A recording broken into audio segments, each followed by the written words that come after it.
Have you ever gone after a dream most people would never even try? That was me. I'm Caroline Gardner, a single mom of 3 who thought I could never accomplish something like a triathlon until I did, and everything changed. This is a show about people who dare to go after their dreams, especially when met with life's adversities. So let's go find out why we try.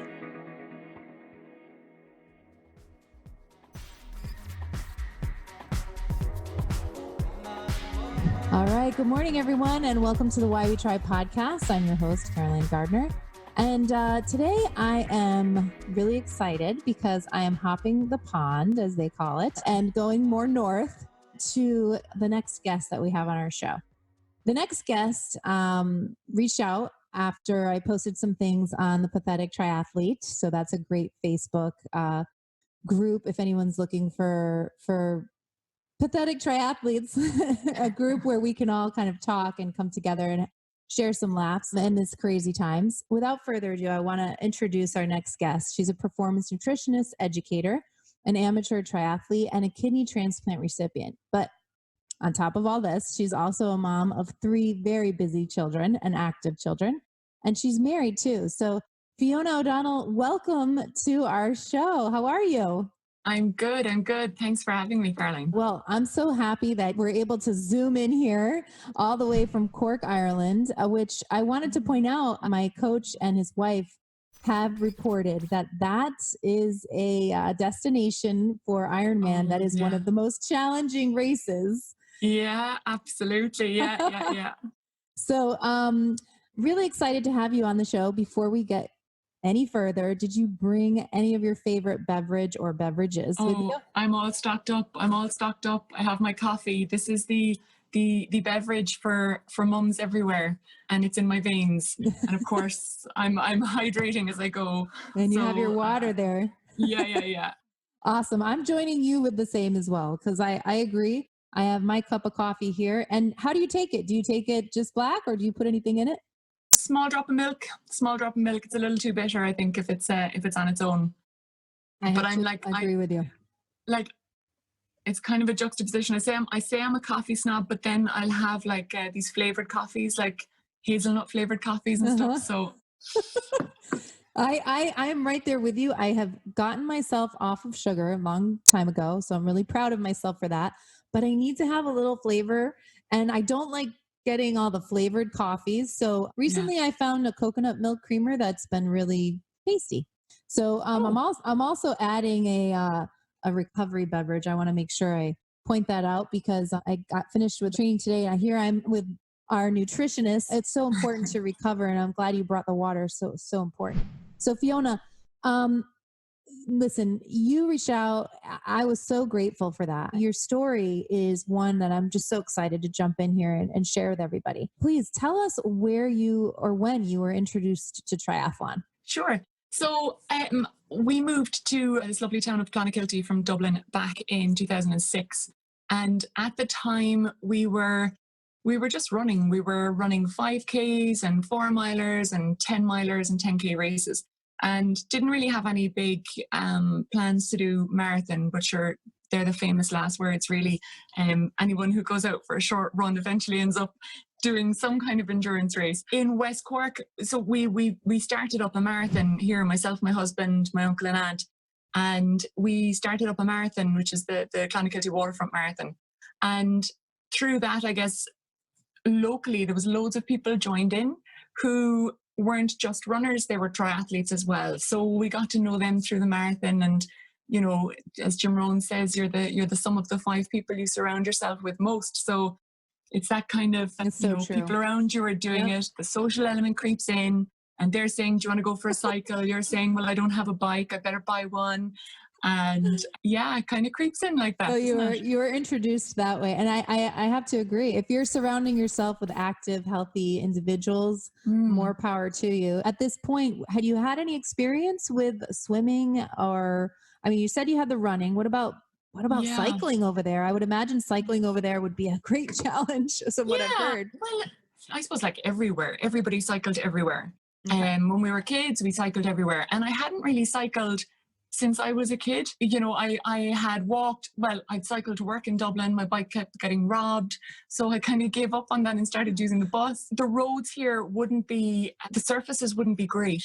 So yeah, it is a bit of a challenge, but it makes when you go to somewhere like Spain or you go somewhere else that has good quality roads, suddenly you're this elite cyclist who can just cycle for days on end. So if you go on a paved road, a nice one, it's like it's all opening up to you. That's it. Yeah, absolutely. So I see what we do every day as a bit of strength training, thrown in on top of everything. So it's good. Absolutely. And the swim for you, I mean, I can only imagine that the swim would be, I mean, unless of course you had been already exposed to swimming, but we're on an island surrounded by water. And I think culturally in Ireland, we were all brought up to be afraid of the water. Unless your family were swimmers, people were brought up to be afraid of the water. The sea was something to be feared. Don't go in any deeper than your waist. You're going to drown. So I actually was always quite afraid of the water, and I was afraid to put my face into the water. And in 2012, myself and my husband, our friends were going to do a sprint triathlon in a place called Valencia, and we just decided to go and do it. And I don't know what possessed me, because like I could swim, the doggy paddle, right? And I could do proper breaststroke, but not with my face in the water. So I got into the water this day, and the swim, they were on the cusp of cancelling the swim because there was a storm. So it was wild. There were big 6-footers. The waves were How did you talk yourself through that? You just talked yourself through it? I was excited to be involved in something, so I didn't really talk myself. Well, I got to the first buoy, which was about 200 meters out, and I just put my hand up and I said, "Get me out of here. I'll take a spin in the speedboat, please. I need to get this wetsuit off. I can't breathe. Get me out of here." So you did. You panicked. Yeah. I did, big time. So I got out of the water and I got back. Myself and my husband had our bikes racked together. So when he got back so I got out of the water, took off my timing chip because obviously I was DQ'd. And I said, "Look, feck it, I'll go and I'll do the cycle and I'll do the run anyway, because sure, I've come here now." So, of course, he got back to his bike and my bike was gone and my wetsuit was hanging over the bike rack. So he spent the entire entire triathlon trying to catch me and cursing me because he couldn't understand how I beat him out of the water, which was really funny. I laughed about that the whole way around. So that's awesome. That's a great way to turn something that, probably could be a negative, right? But turned into a positive and have fun with it. I think that's probably something so true that we've all learned on a great scale here now. So are lap pools very, very prominent around where you are? I mean, how did you get, are you just constantly practicing in the open? We open water swim from about April. Like we were in yesterday, and we would probably go to the end of this month if it doesn't get too cold. We have a dawn swim planned at the weekend, but we do have two lap pools around us. So one is a 20-meter pool, one is a 25-meter pool. You wouldn't really get anything bigger than that unless you're going to a university campus. We have access to lap pools, but I didn't learn to swim then properly until the end of 2015. I was traumatized. Traumatized after 2012. That's so encouraging. That's encouraging for a lot of people to hear too, I think, because a lot of times we don't give ourselves permission to take our time in learning a new sport, a new skill. 100%. I guess it's like, you get on a bike and you can kind of cycle. So you go for it, and over time you get better. Everybody can put on a pair of runners, walk out the door and just run. And it's hard. So sometimes you have to walk. And again, there isn't a risk of drowning in running or cycling. And if you get into a swimming pool where you can stand, you can practice. But if you're out of your depth, if you're in the open water, you might die if you can't swim. So I think there's this massive performance element that, okay, it's all or nothing here, So I think that feeds into it a lot as well. But as you just said there, just giving yourself permission to say, okay, well, this evening, I'm going to see if I can get 6 strokes in a row and get 2 breaths, without swallowing half the pool. And I think kind of take that as a win, take that as a 100%. Big win. Yeah, exactly. And just taking those small steps is really valuable. Celebrating the tiny wins. Yes, absolutely. Yeah. And Fiona, as you know, you're going and explaining to me your fears and your challenges. There was another really big challenge that you were facing every single day. You had explained to me that, you know, you were met with a kidney disease and you were constantly handling that. When did that come into play for you? And when did you also, how rather, did you manage everything while you were training? Yeah. I was diagnosed in 2009 while I was pregnant with my last boy, with my 10-year-old. I kind of thought it was going to be this transient thing that cleared up after pregnancy, or, you know, whenever it was going to clear up, but it didn't. And in the beginning of 2014, I actually got the flu, and systemically I was so sick with that. It just, whatever little bit of renal function I had left, it just wiped me out, you know, so it kind of put me over the edge. Get your flu jabs. So I kind of started to go downhill after that, really. I was good for the year of 2014. I kind of managed away, and which is incredible to me that you even, not to interrupt you, but you even continued, because I mean, there must have been something inside of you driving you as you went along. Yeah, when you're involved in sports, it's a big part of your identity. And I guess it's like, it's the same element as, we'll say, mums, and I went through this myself as well, who have a full-time job, who are really good at what they do, who are very professional, and then make a decision to stay at home with kids.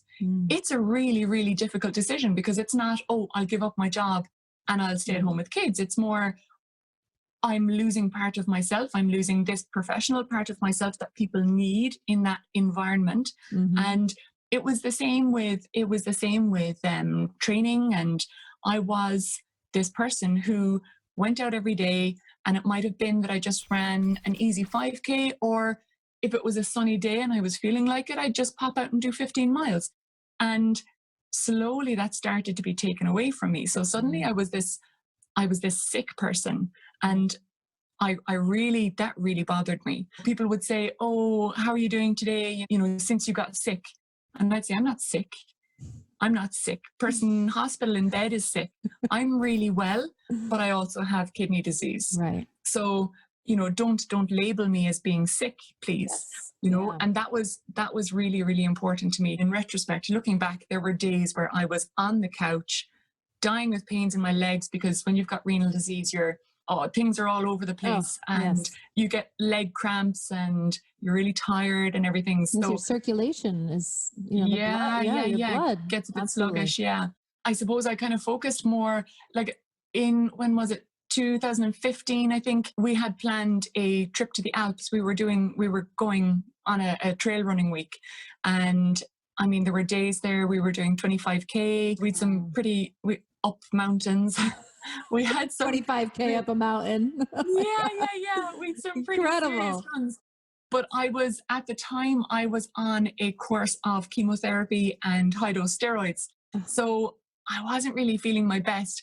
And I don't know if for any of your listeners who have ever been on a dose of steroids, these were high-dose steroids, and I ballooned.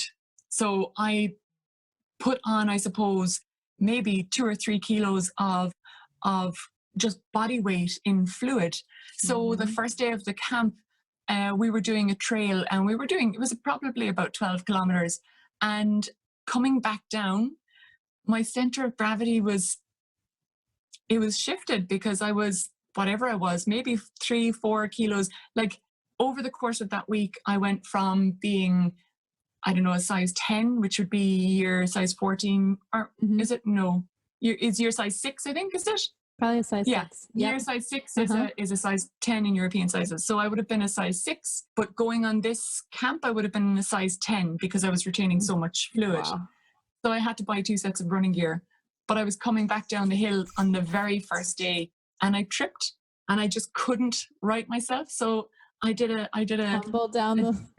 tumble down the mountain, and like, it just totally wrecked the rest of the week, and I was so annoyed. But you didn't break anything, did you? I hope not. I didn't. I smashed my phone, but I didn't break anything belonging to me.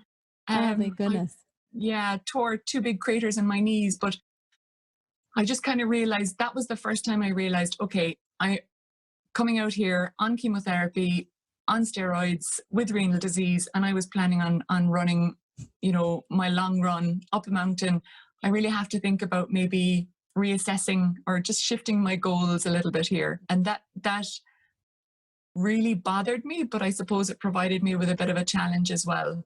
And it's around then I decided that I was going to start learning how to swim, because even though there wasn't as much impact on my body, it was going to be much easier on me physically, Right. but mentally, in terms of fear and technically, it was going to be probably one of the biggest challenges I had faced. So more so than running a marathon, or because it was going to take me weeks and weeks and weeks, right? Right. And I think that's just so incredible, so beautiful, because you have this physical challenge that's going on in your life, right? That you're looking at every single time you try and go out and accomplish one of your goals.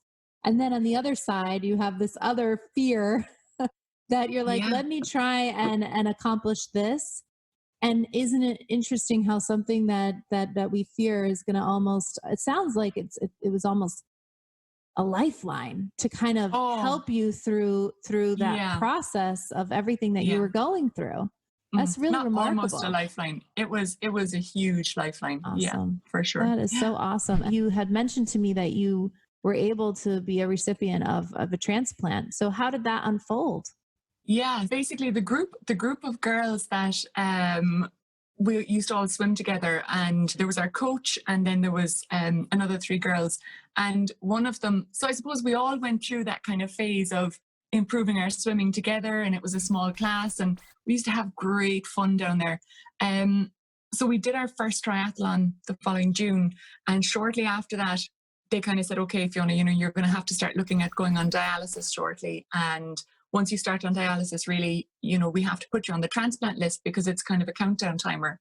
So I went on the transplant list, and Grania, one of the girls who's down with me, said, well, you know, I'll give you one of my kidneys. And in fact, all my friends did. They all went. As it turns out, Grania was one of the first to be tested, and she was a match. She donated a kidney to me. That is so remarkable. It's almost like I'm listening to the story of how you couldn't have even written that. You know, I mean, that's something that had you tried to sit and come up with something of who was going to be a transplant donor for you. Yeah. I mean, and how it came from the water of a group of people that you guys had a good time. I think that's so remarkable how that all kind of fell into place for you and for them too. So how did that all fall into place with her and you both? Walk me through a little bit of all that. Yeah, it was funny actually, because going up to the hospital, they had me in one room, and they had her positioned in a corridor, like way around the back of the other rooms. And as I was landing, I was thinking, well, that room there is free, put Grania in there. And they said, oh, well, you know, sometimes the transplant donor wants to be a bit further away just to have a little bit of space. And I was saying, no, but she won't. She won't want space from me. She'll want to be here for the crack. She wants to be in the lane next to me. She wants to be in my lane. You know, we're going to be drafting off each other for this one. So let's go. And it was so funny because I was sitting on my bed, and next thing Grania arrived, and they said, okay, Grania, we'll bring you to your room. And she said, oh, why can't I have that one across from Fiona?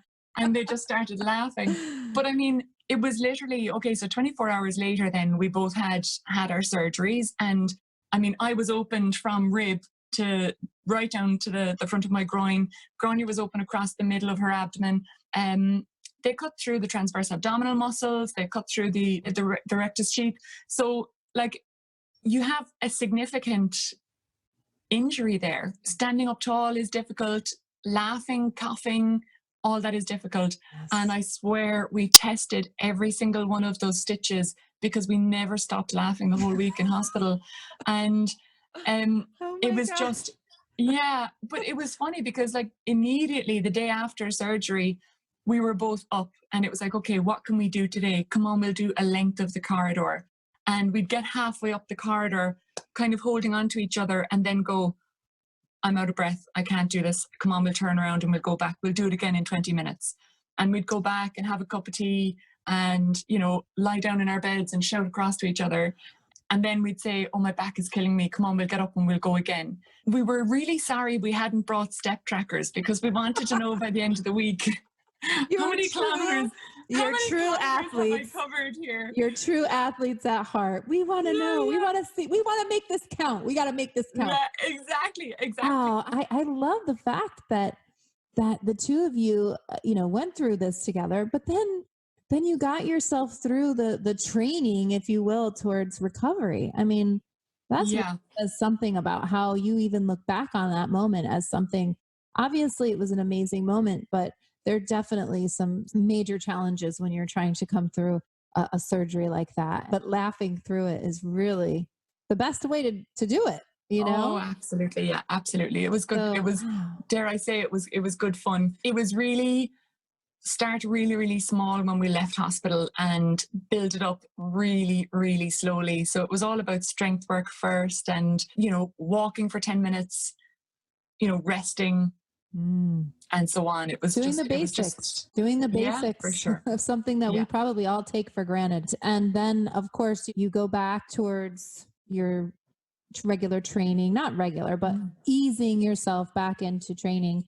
And how did that go for both of you? I mean, has that just created such an incredible bond for both of you? The funny thing is, everyone asks that actually, and I think we actually had an incredible bond before we started, and it is just, I mean, we're a very, very close knit group. We are just a very close group of friends. There's 5 of us, and I think where we can, like, we're all very busy, we're all working, we all have kids, and maybe a lot of people would say, oh, come on, are we going to go to the bar on Saturday night or whatever? And no, we still do that, don't get me wrong, but where we can.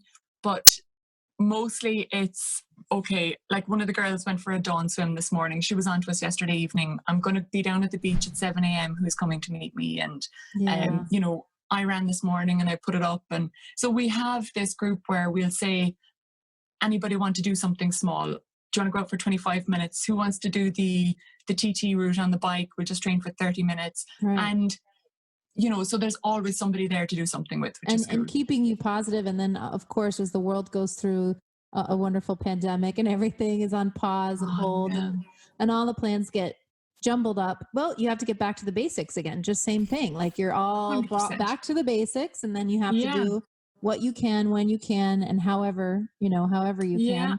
So do you have anything that you were in the midst of training for that kind of got sidelined, and now what's up on the block? I suppose, like, I was training for Barcelona Ironman this October. I should have done it there 2 weekends ago. Not the weekend just gone, the weekend before. But kind of coincidentally, the week before we went into lockdown here, I like to say I fell down the stairs because it sounds far more kind of dramatic and glamorous, but I just missed the last step of the stairs. I don't know how I did it. I don't know why I decided not to take the last step. I broke my ankles. Either way, I was kind of saying, like, sitting there on the floor with my sole of my foot facing me, I'd say I'll be okay in 2 weeks. I'll be able to get back to training. I can train on the turbo trainer. My foot was looking at me, and it just didn't occur to me that I might not be able to do Ironman. You might be sitting that one out, okay? Yeah, exactly. Jeez. So now you've had to go through a whole bunch of that recovery, right? Yeah, exactly. But like, the good thing about that, then again, you look at bringing it back to basics. Is my foot plant correct now? What exercises can I do to strengthen my ankles, strengthen my knees? And eventually these all just build up to make you a better runner overall.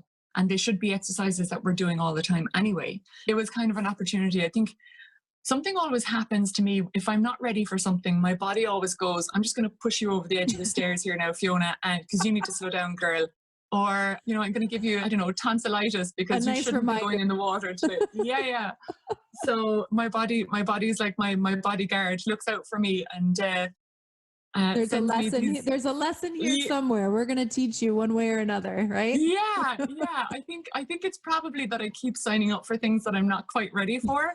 And, my body's going, no, off the stairs with you there now, come on. But in one way, I guess I'm really excited now about Barcelona 2021 because I have this opportunity now to train from now, to build from now. So it's kind of exciting, and just to build those 12-week blocks. So that's beautiful. Really exciting. That is very exciting. And I can't wait. I can't wait to hear as you go and follow you as you go on this journey. And and to cheer you on. That was so Thank you. exciting, really something to Yeah. look forward to. We all need something to look forward to in 100%. moment Yeah. right now, especially. And for those of you that are listening, Fiona is also something I mentioned before, a performance nutritionist and educator there. Tell me, the clients that you see and the clients that you serve, who are they and why should we be reaching out to you? A large portion of the people I work with are women who are just really busy and who are trying to, I suppose, nourish themselves the best way they can. There's lots of mums that I work with, lots of women in business, and just women who are really busy all the time and trying to meet the demands that life has on them. So I kind of work with really, really simple recipes, simple tips to allow you to eat to nourish your body as best you can. And then the other demographic I'd work with would be athletes. So again, a majority of endurance athletes, but I'd have some boxers or fighters in there as well, trying to make weight. It's kind of diverse, but those would be the two main main demographics. Well, I'm right on board with those busy moms, and I'm sure there's lots of busy moms and dads out there right now that are balancing so much. And when it comes to having something healthy and nutritious to get us through those crazy Zoom hours of education for those that are still online and those that are hybrid or whatever they call it nowadays. Thank you so much. I'm going to make sure that we put the information for you guys to reach out to Fiona, and we'll put your website up and all of your information in the notes of today's show. I want to sincerely thank you, Fiona, because your story is one that really inspires me too. And I hope that everybody listening, if you're a beginner or if you're starting up again, please take a moment and embrace where you are right now. And thank you, Fiona, for sharing your beautiful story with us. Have a great rest of your day. And I look forward to actually seeing your journey towards Barcelona 2021. Thank you so much. I can't wait. That's a wrap for this week on the Why We Try. I hope you enjoyed this episode and this deep dive into the world of triathlon as much as I did. If you're looking for more insights, tips, and training encouragement, follow me over on Instagram. I'm at Why We Try Podcast, and that's try with an I. If you enjoyed this episode, please share it with your teammates, post about it on social media, or leave a rating and review. Thanks again, and don't forget your favorite beverage wherever you go.